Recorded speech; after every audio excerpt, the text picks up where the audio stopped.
Baik, Assalamualaikum. Salam sejahtera, salam GBN, salam Malaysia dan salam kuasa ketiga. Jadi live pendek hari ini adalah untuk membincangkan mesyuarat ataupun Perhimpunan Agung UMNO yang sudah bermula malam ini. Okey. Jadi jika audio saya jelas, ya, minta share ramai-ramai dan minta maklumkan kepada saya secara dengan mesej, ya. Jadi Perhimpunan Agung UMNO sudah bermula malam ini, dan saya sebenarnya ada sumber-sumber dari dalam yang ada menghadiri taklimat khas Presiden yang dilakukan secara tertutup petang tadi. Dan kemudian media, saya baca laporan media hanya lapor secebis yang seolah-olah dilihat memihak kepada Zahid. Banyak yang media tidak lapor. Okey. Kononnya ada tepukan penerimaan gemuruh delegasi terhadap penjelasan Zahid mengapa perlu kerjasama dengan Anwar tu, itu semuanya sudah exaggerated. Ya, sebab media petik sumber. Media memang tak masuk. Okey, dia petik sumber. Dan sumber-sumber yang dipetik anda lihat semuanya orang-orang Zahid. Kononnya gemuruh lah, penerimaan yang meluas lah tentang penjelasan Zahid mengapa kerjasama dengan Anwar, itu semua dah exaggerated, tokok tambah. Okey. Hakikatnya saya nak beritahu sekarang, Perhimpunan Agung UMNO ni akan menyaksikan rintangan terhadap pentadbiran Zahid, dan Zahid mungkin dikecam. Lebih dari itu saya fikir kita tunggu sahajalah. Dan mungkin akan berlaku, ya, tuntutan secara terbuka agar Zahid berundur. Okey. Jadi bohonglah kononnya gemuruh mereka terima penjelasan Zahid. Adalah menerima tapi bohonglah gemuruh. Jadi media melaporkan bahawa Zahid telah mendedahkan nama 10 ahli parlimen yang telah menyokong Muhyiddin selepas PRU 15. Media tu menjelaskan seolah-olah ini perkara yang besar dan Zahid telah membuat satu pengumuman yang mengejutkan. Sebenarnya, satu Malaysia tahu bahawa ada 10 MP, malah lebih, yang menyokong Muhyiddin. Yang sempat tanda tangan SD tu 10, tapi lebih. Ya lah, ni tak sokong PH tu lebih. Anggaran saya adalah 15. Ya. So dia dedah tu, dia nak alih perhatian terhadap benda yang lebih penting yang sebenarnya harus dibincangkan dalam PAU, iaitu pengkhianatan Zahid terhadap MP-MP Barisan Nasional dan cara Zahid berdaya yang di-Pertuan Agong.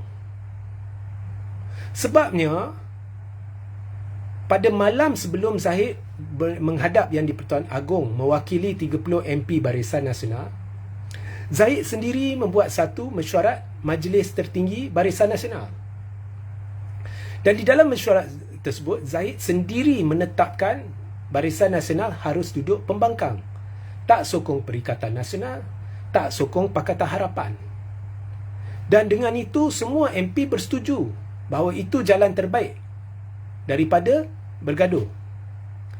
So benda tu ditetapkan, dan ini sejajar dengan ketetapan PAU yang lepas, iaitu no Anwar, no DAP.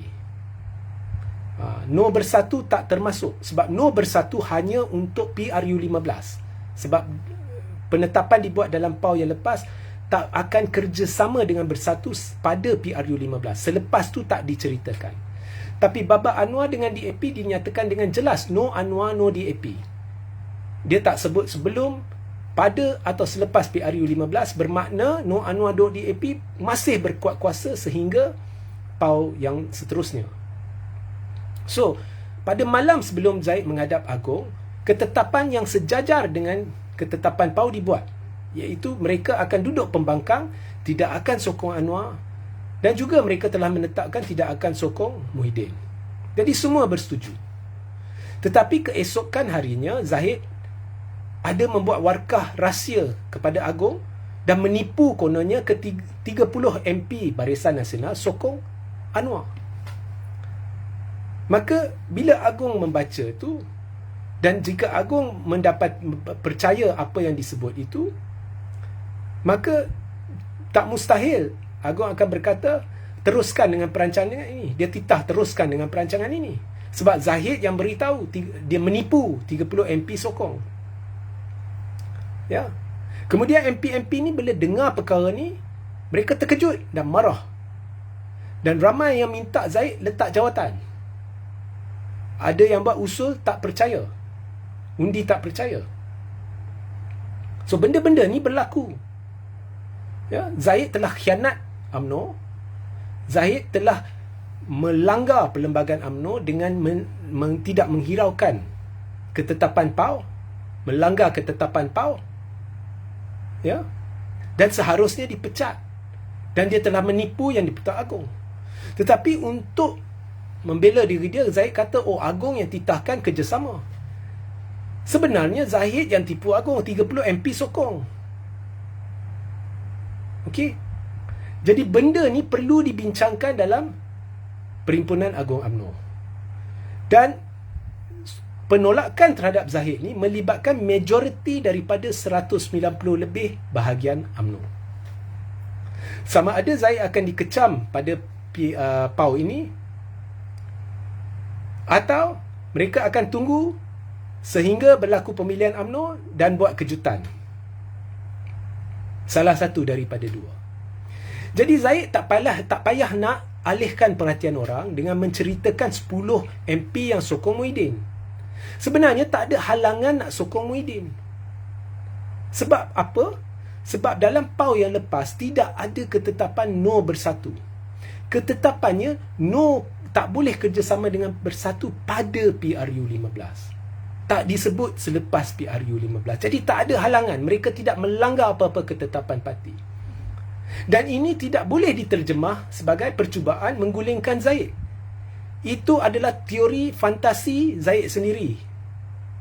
Hakikatnya, jika MP-MP ni menyokong Muhyiddin, tidak ada sebarang halangan kerana mereka melaksanakan tanggungjawab mereka sebagai ahli Dewan Rakyat.